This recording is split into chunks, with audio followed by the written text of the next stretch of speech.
নিরাপদ সড়কের সচেতনতা তৈরির লক্ষ্যে হেঁটে বাংলাদেশের সর্বদক্ষিণের সেন্ট মার্টিনের ছেড়াদ্বীপ থেকে উত্তরের জেলা পঞ্চগড়ের তেঁতুলিয়ায় পৌঁছলেন জাফর সাদেক নামে এক ভ্রমণকারী। শনিবার বিকেলে পঞ্চগড়ের তেঁতুলিয়ায় বাংলাবান্ধা 0 পয়েন্টে 1000 কিলোমিটার হেঁটে ভ্রমণ শেষ করেন জাফর সাদিক। এ সময় বাংলাবান্ধায় অবস্থান করে জাফর সাদিকের সহকর্মীরা অভ্যর্থনা জানান।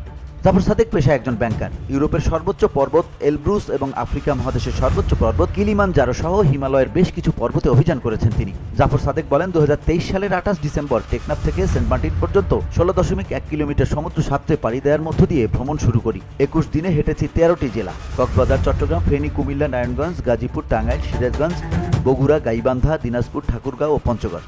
শনিবার বাংলাদেশের উত্তরের তেঁতুলিয়ায় 1000 কিলোমিটার হেঁটে ভ্রমণ শেষ করেছি। তিনি আরও বলেন, দীর্ঘ পথযাত্রায় মহাসড়কে অনেক বিশৃঙ্খলা চোখে পড়েছে। হাঁটতে হাঁটতে নানা শ্রেণী পেশার মানুষের সঙ্গে পরিচয় হয়েছে। তাদের সঙ্গে নিরাপদ সড়ক বিষয়ে সচেতনতা তৈরি করার চেষ্টা করেছি। আমাদের এই জনবহুল দেশে মহাসড়কগুলো যেন এক মরণ ফাঁদ।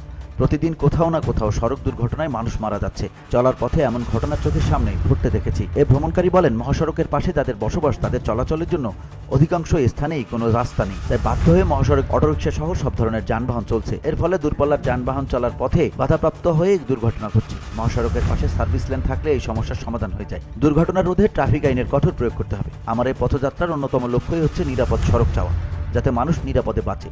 সুস্থতার জন্য মানুষ প্রতিদিন হাঁটে, ব্যায়াম করে, জীবনের জন্য ভ্রমণ করে নিজেদের জানতে পারে। VOD Bangla news desk.